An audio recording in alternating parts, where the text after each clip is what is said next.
kalau kita lihat apakah kabinet Pak Prabowo nanti akan lebih banyak diisi dari militer atau seperti apa? Untuk kabinet memang kita tahu bahwa itu adalah hak prerogatif presiden. Tapi memang dari unsur manapun saya pikir baik ya, baik itu dari mantan militer, bukan militer ya, ini mantan militer, mantan polisi, ataupun profesional, ataupun dari partai politik, termasuk yang dari relawan juga, ada juga isunya kan kayak begitu. Jadi saya pikir sepanjang benar-benar calon menteri-menteri ini mempunyai kompetensi, integritas, mempunyai visi dan misi yang sama dengan presiden, dan tidak membawa kepentingan pribadi, golongan, atau hanya menjadi beban dari presiden terpilih, saya pikir kita mendukung lah apapun keputusan dari Pak Prabowo nantinya. Berarti ada kemungkinan semua parpol nanti akan dimasukkan dalam koalisi? Saya pikir nggak semua ya, karena memang kita butuh oposisi. Negara ini butuh oposisi untuk check and balances, untuk mengawasi roda pemerintahan. Jadi saya pikir nggak mungkin semua yang masuk dalam kabinetnya Pak Prabowo dan Mas Gibran. Perlu ada oposisi, tapi kemarin kan Nasdem kemudian PKB menyatakan mereka akan masuk gitu, terus mendukung pemerintahan Pak Prabowo. Berarti nomenklatur menteri akan bertambah? Nomenklatur saya pikir bisa bertambah, bisa juga tidak perlu. Intinya kan sekarang ini menurut hemat kami ya, yang di TKN itu, tapi semua berpulang kepada hak prerogatif Pak Prabowo, apa yang ada sekarang di kabinet Pak Jokowi itu juga sudah cukup. Nomenklaturnya kan 34 kementerian, dan di situ juga ada wakil-wakil menteri yang cukup banyak. Saya pikir kepentingannya bukan untuk mengakomodir, ya kan, tapi kepentingannya adalah memang Pak Prabowo dan Mas Gibran perlu kalaupun ditambahkan itu memang kementerian ini vital dan memang harus diperlukan untuk roda ke depan pemerintahan Pak Prabowo Mas Gibran, atau melaksanakan janji-janji kampanye beliau, bukan untuk mengakomodir siapapun, untuk supaya gara-gara mau mengakomodir akhirnya ditambah nomenklaturnya. Jadi selama itu untuk pemerintah masih ada kemungkinan itu gitu ya. Nah, Bang Sil, kalau kita bicara soal yang sedang hangat akhir-akhir ini tentang presidential club, kalau Bang Sil melihat bagaimana? Saya pikir apa yang diwacanakan oleh Pak Prabowo itu bagus sekali ya. Termasuk kemarin sudah dilanjutkan, diiyakan oleh Pak Jokowi. Saya pikir itu untuk bangsa kita, para negarawan ini, mantan-mantan presiden ini, paling nggak mereka sudah pernah menjalankan roda pemerintahan. Jadi punya pengalaman dan mereka mengetahui tantangan-tantangan Indonesia ke depan, bagaimana kesulitan selama ini mengenai roda pemerintahan, bagaimana untuk membangun bangsa. Itu sangat bagus sekali. Tapi kan ada yang bilang juga nih, presidential club ini jadi salah satu cara untuk menjembatani antara Pak Prabowo dan Bu Megawati. Itu bagaimana melihatnya? Saya pikir itu bagus ya untuk menjalin silaturahmi. Tapi yang paling penting itu adalah masukan dari mantan-mantan presiden ini sangat penting buat bangsa kita. Karena mereka yang mengetahui lah istilahnya kesulitan mereka waktu memerintah, terus tantangannya, terus kedepannya harus bagaimana, kan mereka menguasai paling tidak itu. Tapi ada ketakutan tidak dengan adanya presidential club ini, kan berarti kan Pak Prabowo nanti akan menjalin hubungan baik dengan semua presiden-presiden Indonesia sebelumnya, termasuk Pak Jokowi dan juga Bu Megawati. Nggak ada masalah, karena Pak Jokowi sendiri sudah mengatakan bahwa beliau sangat menghormati, contohnya mengenai ada isu bahwa Pak Jokowi menitipkan menteri sampai 4. Nah, waktu kemarin saya bertemu berdua dengan Presiden di Istana Bogor sebelum Idul Fitri, beliau memantau itu bahwa beliau tidak pernah sampai hari ini menitipkan nama-nama ke Pak Prabowo. Kenapa? Beliau menghormati hak prerogatif Presiden. Jadi saya menggarisbawahi bahwa isu nantinya dekat dengan Bu Mega, Pak Jokowi ditinggalkan, saya pikir tidak. Itu terlalu kerdil dan terlalu dini ya, kita bisa memprediksi kayak begitu. Jadi hubungan Pak Prabowo dengan Pak Jokowi akan baik-baik saja, bahkan Pak Jokowi akan membantu apabila diminta masukan oleh Pak Prabowo dan Mas Gibran.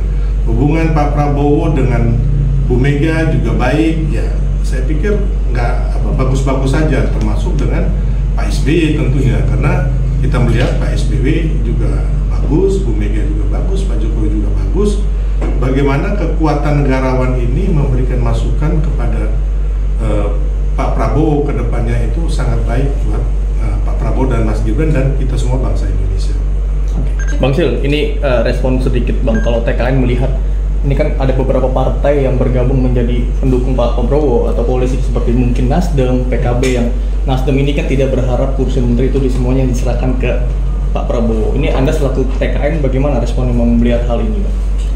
Saya pikir nggak ada masalah ya kalau memang taroto nantinya mereka diberikan kursi jabatan, kita nggak ada masalah karena kami pun dari TKN, saya pun dulu intinya mendukung Pak Jokowi di 2014-2019 itu Demokrat dan PAN itu bukan dari tim pemenangan Pak Jokowi dan Kiai Ma'ruf Amin, tapi ketika mereka bergabung sama-sama untuk toh bagus juga kan sekarang mereka mau berjuang bersama Pak Jokowi. Nah, kami mendukung, sangat mendukung. Jadi bagi kami tidak ada masalah. Artinya tidak masalah ketika relawan ini tidak mendapatkan jatah kursi, justru kursi itu diberikan oleh partai yang baru bergabung menjadi koalisi, tidak mengikut kampanye atau membantu kemenangan Pak Prabowo dan Mas Gibran. Ya itu gini, kalau Pak Prabowo dan Mas Gibran membutuhkan orang yang berkompeten dan ada di relawan, kenapa tidak? Karena relawan ini banyak orang-orang hebat juga, ada mantan-mantan jenderal TNI Polri, ada mantan-mantan ASN yang penting juga, ada guru besar, ada akademisi, terus ada pengusaha hebat, pengacara hebat, termasuk ada juga petani, nelayan, tukang ojek, ya kan, aktivis.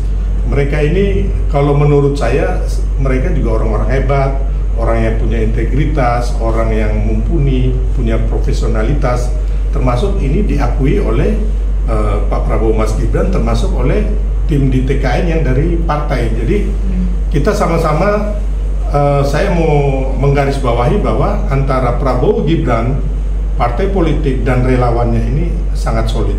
Dari pembentukan kita tim kampanye nasional pertengahan sampai akhir dan juga sekarang ini masih solid. Jadi ya kita sering berdiskusi dan saling saling memberikan masukan lah, dan juga pihak partai politik Pak Prabowo Mas Gibran sangat mengorangkan dan memberi ruang kepada relawan. Oke, Pak, artinya Pak dari 34 menteri yang saat ini di periode Prabowo nanti akan bertambah gitu Pak? Itu tergantung Pak Prabowo dan Mas Gibran nomenklaturnya, tapi kalau saya melihat saat ini yang di Pak Jokowi itu sudah bagus, karena selain ada 34 menteri, ada juga wakil-wakil menteri, ya kan. Memang hanya mungkin namanya wacana penambahan ini bisa saja terjadi. Contohnya mungkin ada kementerian yang kayak ada yang bilang Menteri Pendidikan dipisah dengan Menteri Kebudayaan, atau dibikin lagi Menteri Pertambangan, terus ada lagi juga menteri yang pertambangan itu yang mengurusi hilirisasi tambang dan sebagainya. Jadi bisa saja itu terjadi, atau Menteri Hukum dan HAM. Nah itu kan ada dirjen-dirjennya juga yang memang bisa dipecah gitu. Nah itu tergantung nanti dari Pak Prabowo dan Mas Gibran. Tapi kalau menurut hemat saya, memang sekarang kementerian yang ada itu nomenklaturnya 34 sih sudah cukup ya. Tapi kalau memang ada penambahan, itu adalah kebijakan dan hak prerogatif dari Pak Prabowo. Terakhir Bang Sil, ini ada isu dan persepsi yang mengatakan bahwa di kabinet Pak Prabowo dan Mas Gibran ini ada bagi-bagi jatah menteri kepada relawan ataupun TKN. Nah, juga ada pendapat yang mengatakan bahwa ketika kabinet gemuk ini akan merusak demokrasi. Bagaimana Anda melihat? Sekarang kan belum terjadi ya. Jadi kami sendiri mengatakan bahwa sepanjang itu sekarang ini cukup bagus. Tapi kalau memang ada diferensial lagi, pembagian penambahan itu juga nggak jadi masalah sepanjang efektif, sepanjang bukan hanya untuk mengakomodir orang-orang koalisi baru yang mau bergabung atau siapapun. Jadi intinya saat ini udah bagus, toh roda pemerintahan Pak Jokowi dengan nomenklatur 34 kementerian yang ada sekarang ini baik-baik saja gitu loh, berjalan dengan baik.